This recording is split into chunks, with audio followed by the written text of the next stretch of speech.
Assalamualaikum warahmatullahi wabarakatuh. Alhamdulillahil karimir rahmani 'allamal Qur'an, khalaqal insana 'allamahul bayan. Asyhadu an la ilaha illallah wa asyhadu anna Muhammadar Rasulullah wa ala alihi wa sahbihi ajma'in wa ba'd.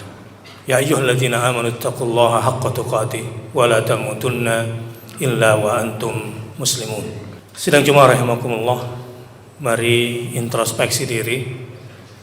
Apakah satu minggu ini perjalanan hidup kita bertambah ketakwaannya atau jangan-jangan menurun ketakwaannya? Apapun yang terjadi, bertambahkah atau menurun, jadikan pertemuan sholat Jumat pada hari ini, ibadah sholat Jumat pada hari ini, momentum meningkatkan ketakwaan kita kepada Allah Subhanahu wa Ta'ala. Dan takwa yang diharapkan bukanlah yang sambil lalu, tapi takwa yang sungguh-sungguh. Karena beragama itu harus fundamental. Yang tidak fundamental bertakwanya, berarti dia munafik itu. Dia berada di tepian jurang yang gampang jatuh kepada kemaksiatan. Tema khutbah kita pada hari ini untuk melindungi diri kita dari berbagai macam kejahatan. Sengaja kami memilih tema mentadaburi surah Al-Falaq dan An-Nas yang biasa disebut dengan Al-Mu'awwidhataini, dua surat perlindungan dari Allah Subhanahu wa Ta'ala. Ini biasa dibaca secara sunnah itu pada zikir pagi dan zikir sore, dan ini juga dibaca sebelum tidur. Bahkan dalam situasi terancam seharusnya kita juga membaca dua surat ini. Bahkan dalam riwayat lain ditambah menjadi Al-Mu'awwidzat As-Salasah, kalau ditambah surah Al-Ikhlas menjadi 3 surat pelindung. Mungkin tekanannya dalam khutbah yang singkat ini lebih kepada dimensi tauhid dari surah Al-Falaq dan An-Nas ini. Walaupun mungkin saya juga akan sedikit menyinggung perkara mistis di balik adanya perintah membaca surah Al-Falaq dan surah An-Nas ini. Adalah surah ke-113 Al-Falaq dan surah ke-114 An-Nas berdasarkan urutan mushaf. Menurut pendapat yang ditarjih oleh Al-Alusi, bahwa katanya surat pendek yang dua ini diturunkan di Madinah, sementara ada riwayat lain mengatakan ini diturunkan di Mekah. Tetapi Al-Alusi, sahib tafsir Ruhul Ma'ani, mengatakan yang kuat adalah pendapat Qatadah yang mengatakan ini diturunkan di Madinah, jadi surah Madaniyah. Kenapa? Karena ayat ini terkait dengan masalah Rasulullah SAW yang disihir oleh Yahudi yang berada di Madinah. Dan surat ini diturunkan memang berkaitan untuk melindungi Rasulullah SAW atas tentu wahyu dari Allah Subhanahu wa Ta'ala. Walau yang kita tahu selama ini surah-surah pendek di dalam Al-Quran biasanya identik dengan surah Makkiyah, dan surah Makkiyah itu identik dengan masalah-masalah tauhid. Tetapi ini tidak mengurangi dimensi kemakkiyahan daripada surat ini ketika saya nanti tekankan pada sisi tauhid dari balik surah ini. Sihir itu ada atau tidak? Ada. Nyata atau fiksi? Nyata. Ada. Ada keluhan seorang suami, istrinya tiba-tiba kaget, padahal suami belum mandi pagi-pagi tapi sudah pakai baju kaos putih dan celana putih, padahal perasaan semalam tidur di samping istrinya itu, istrinya melihat pakai baju hitam. Ketika ditanya, "Mas sudah mandi?" "Belum." "Loh, kok pakai baju putih, udah ganti baju?" "Loh, memang dari semalam saya tidur pakai baju putih." "Enggak, saya pegang tangan Mas semalam dingin, kaki Mas juga dingin. Lalu ya saya tutupi pakai selimut, Mas pakai celana hitam dan baju hitam." Rupanya bukan cuma di tempat tidur istri diganggu oleh jin yang bernama Ghailan, tetapi ternyata ketika istri sedang mandi, sosok yang menyerupai suaminya tuh ada juga di samping istrinya yang sedang mandi. Ini biasanya kalau suami menyimpan benda-benda yang terkait dengan kemusyrikan di rumah. Ini biasanya. Ya mungkin karena karir, karena bisnis, lalu menyimpan benda-benda musyrik yang diyakininya atau separuh diyakininya, ini bisa terjadi. Ditanyalah oleh orang yang ahli, sudah diruqyah rumahnya, sudah dibacakan surat pelindung, sudah berulang-ulang. Tetapi ya kadang datang lagi. Memang kalau masih ada benda, terutama pakaian dalam suami dan alas kaki suami yang mirip dengan bendanya si ghailan, atau si ghailan ini menaruh benda di dalam rumah kita, konon menurut para pakar di bidang itu agak mirip, itu kadang dia bisa datang lagi. Zaman sekarang yang dibilang modern, rupanya perkara-perkara mistis ini juga terus berkembang, dan kemusyrikan dalam bentuknya yang bermetamorfosa sesuai dengan zamannya juga terus berkembang. Kalau zaman dulu orang itu kasih sesajen itu kan ke batu, ke sumur tua, ke pohon tua gitu. Kalau sekarang sudah dalam bentuk parcel, sudah.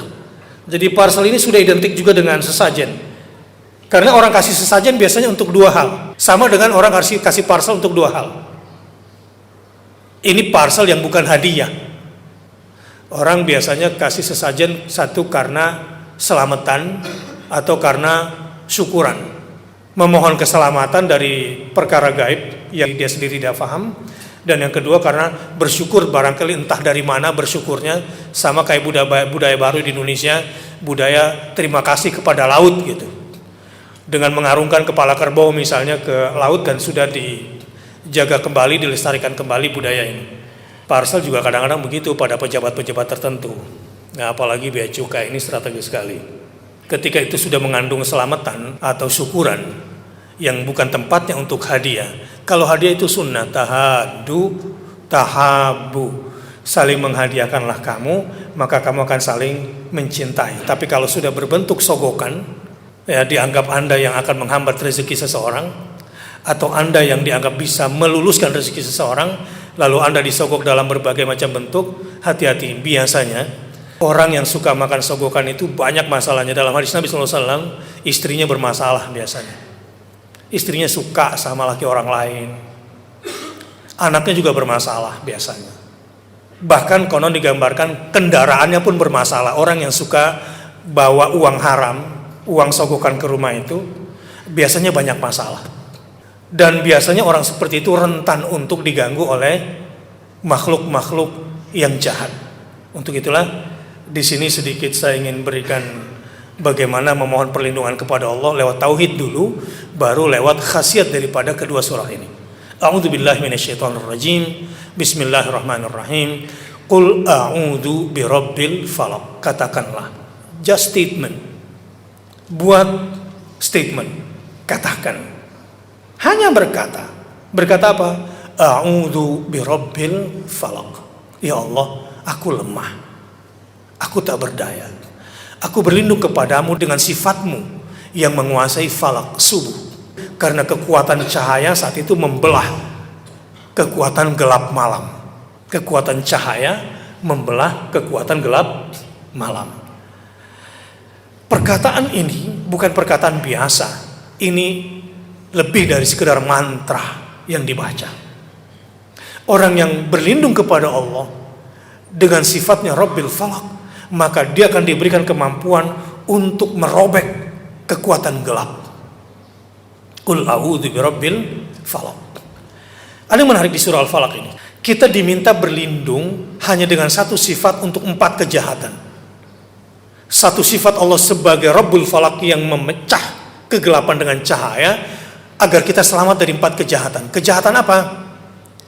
Min syarri ma khalaq, wa min syarri ghasiqin idza waqab, wa min syarrin naffatsati fil 'uqad, wa min syarri hasidin idza hasad. 4 kekuatan berbahaya, kekuatan gelap yang berbahaya itu adalah kejahatan yang diciptakan. Berarti Tuhan pencipta kejahatan. Ini salah. Secara tauhid, Allah tidak pernah menciptakan kejahatan. Persepsi manusialah, perilaku manusialah yang menyebabkan sesuatu menjadi jahat bagi dirinya. Misalnya ikan piranha, dia bukan hewan buas, jenis ikan pemakan daging. Ketika kaki Anda ada di situ, dia bukanlah pemakan manusia, dia pemakan daging. Cuma persepsi kita mengatakan hewan ini buas. Kalau Pemda DKI saya pernah dengar banyak pohon-pohon di Jakarta yang sudah mengancam keselamatan manusia. Sejak kapan pohon-pohon mengancam keselamatan manusia? Manusianya yang salah menilai pohon. Musim hujan, musim banjir. Banjir ini akibat persepsi manusia yang keliru, bukan air yang jahat.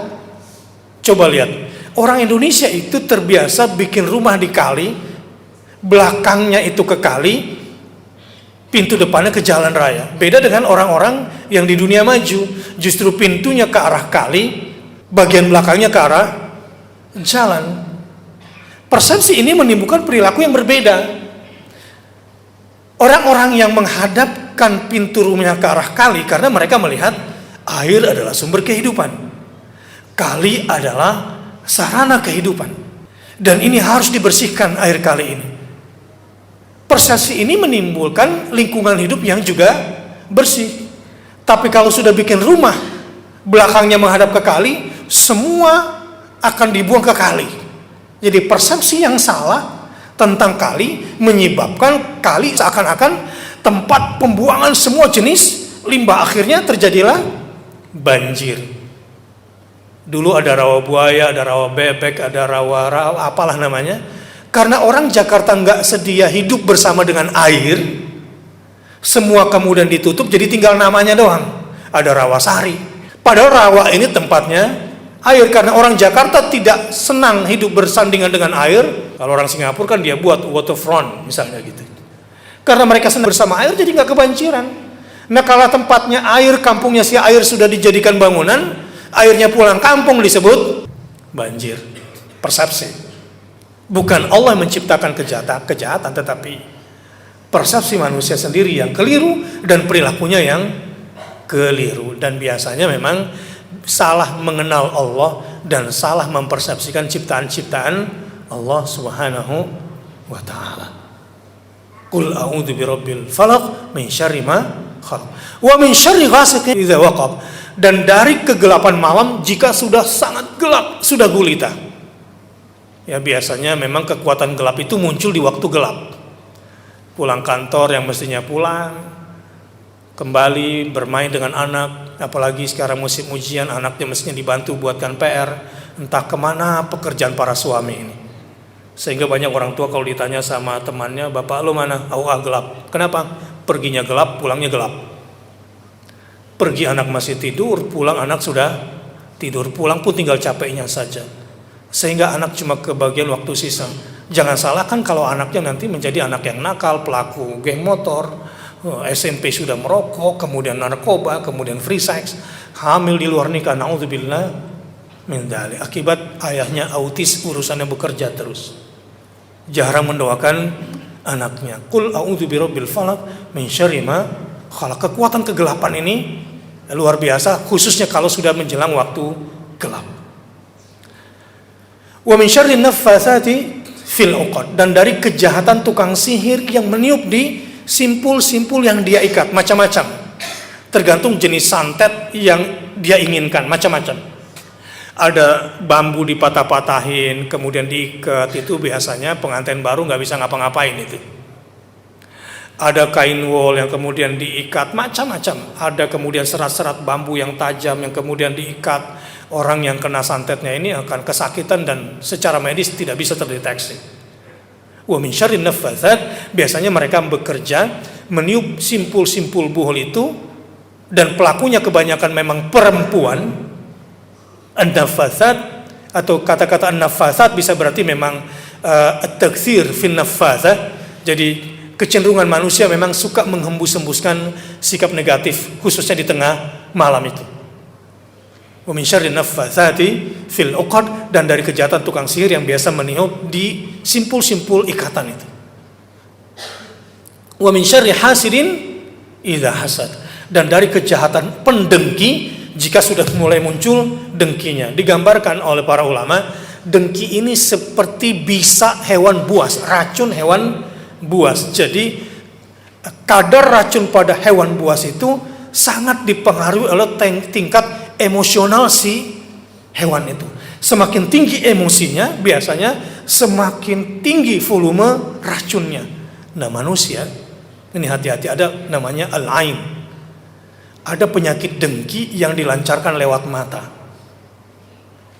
Biasa digunakan oleh mereka untuk memuji Anda, padahal untuk menjatuhkan karir Anda. Atau tiba-tiba Anda lupa kepada istri. Atau tiba-tiba tertarik kepada seseorang. Wa min syarri hasidin idza hasad, dan kedengkian orang dengki jika sudah mulai mendengki. Sedang jemaah rahimakumullah. Ternyata cukup satu sifat Rabbul Falaq kalau kita memahami Allah yang maha membolak-balikan benih di dalam tanah, Allah yang maha merobek kekuatan kegelapan dengan cahaya. Tulijul laila fin nahar wa tulijul nahara fil lail wa tukhrijul hayya minal mayyit wa tukhrijul mayyita minal hayy. Jika kita sudah kenal siapa Allah Subhanahu wa taala sebagai Rabbul Falaq sifatnya, maka insya Allah 4 kekuatan itu akan mudah kita lawan. Ya, karena kemusyrikan itu lemah. Kemusyrikan itu lemah. Kenapa kemusyrikan itu lemah? Ma laisa laka bihi ilmun. Karena biasanya kemusyrikan itu nggak pakai dasar ilmu, dasarnya asumsi. Ketika dilawan dengan sedikit ilmu saja, ilmu tentang tauhid, langsung robek itu kekuatan itu. Maka belajar ilmu Al-Quran, belajar ilmu agama, ilmu as-sunnah, ini penting sekali. Tapi sayang, ini sebetulnya potensi besar yang orang lupa.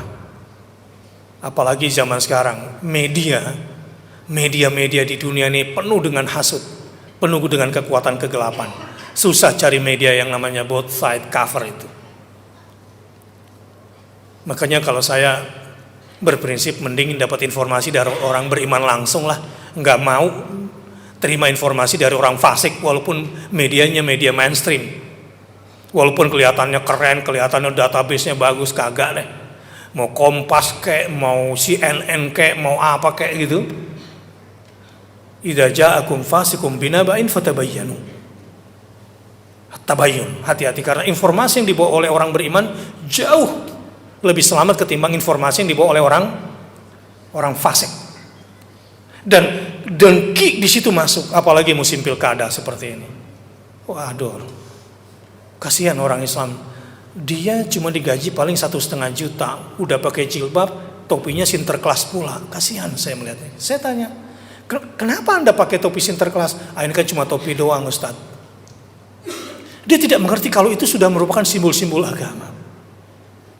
Ini kalau kita nggak ngerti ilmu-ilmu tentang agama ini, jangankan urusan mistik, urusan-urusan yang sebetulnya sederhana sekali, kita bisa rusak kita punya akidah.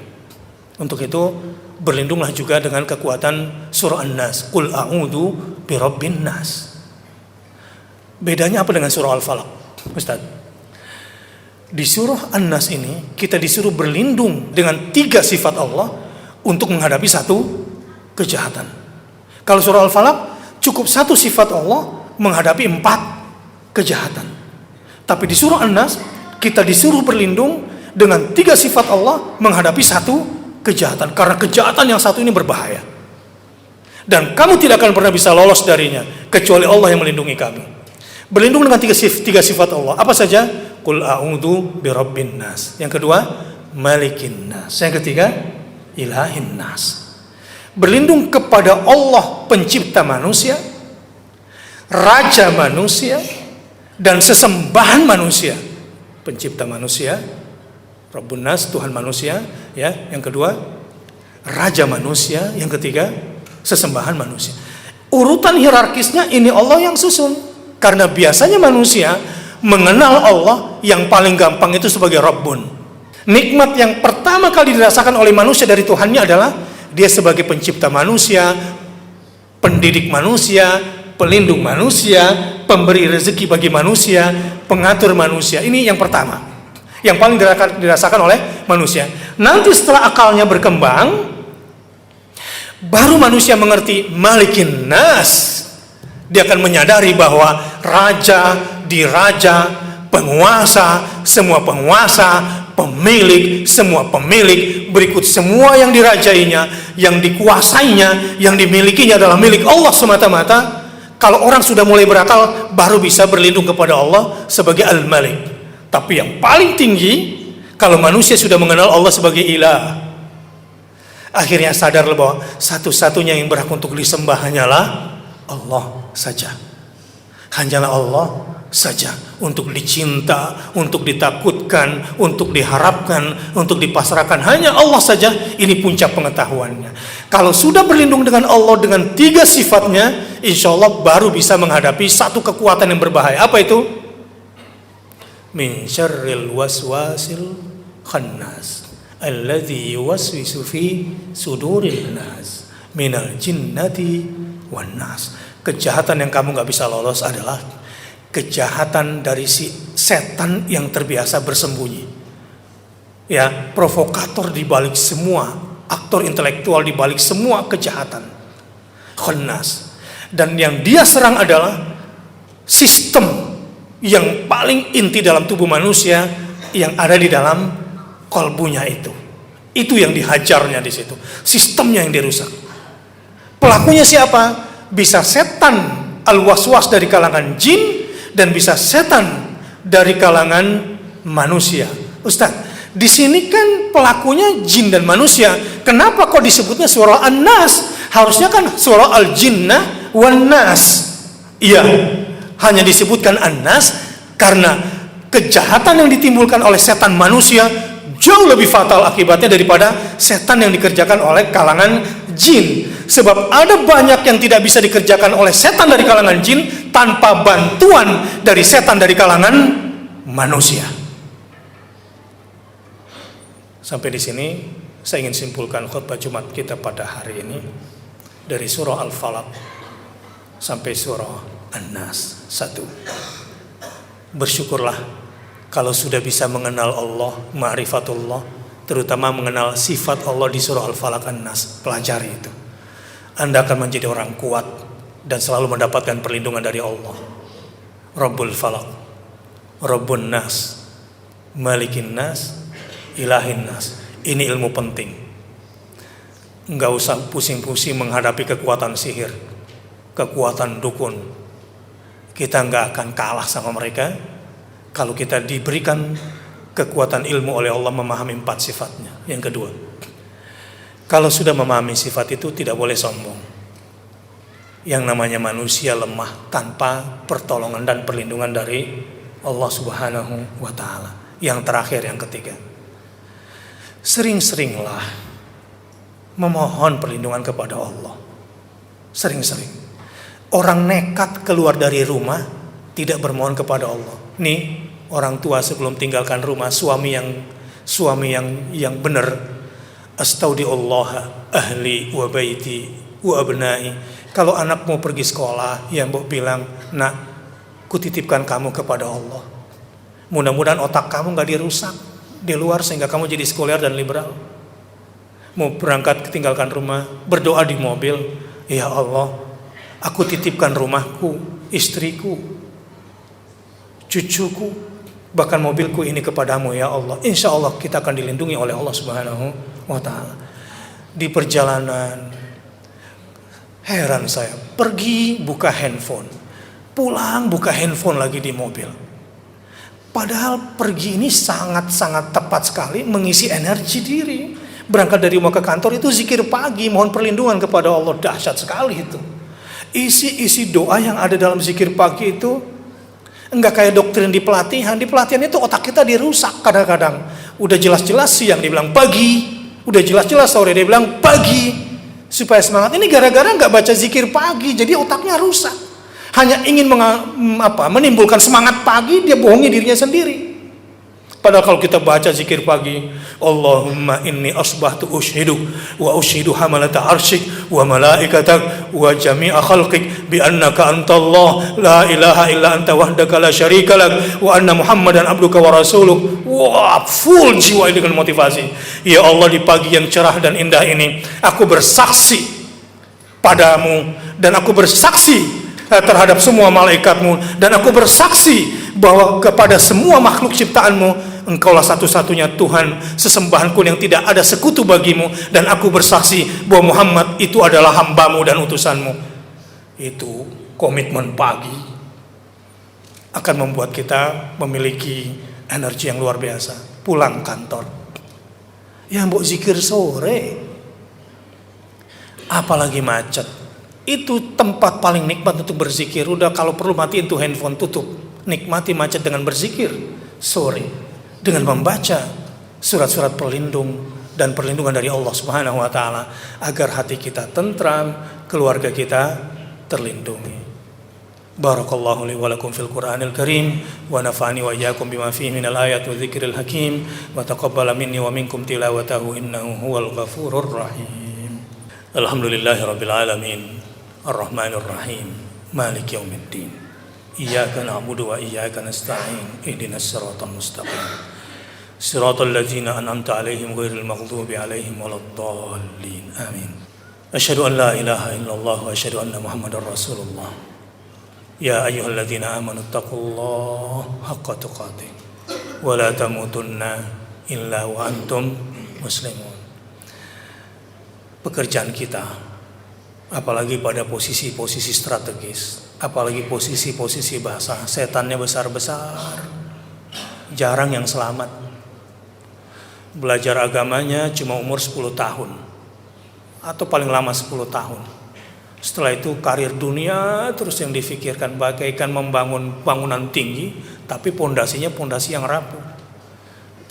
Kenapa orang Indonesia gampang korupsi, gampang khianat, ya, gampang sekali ditumbangkan? Itu karena mungkin pondasi kita belum kuat secara tauhid dan jarang memohon perlindungan kepada Allah Subhanahu wa taala.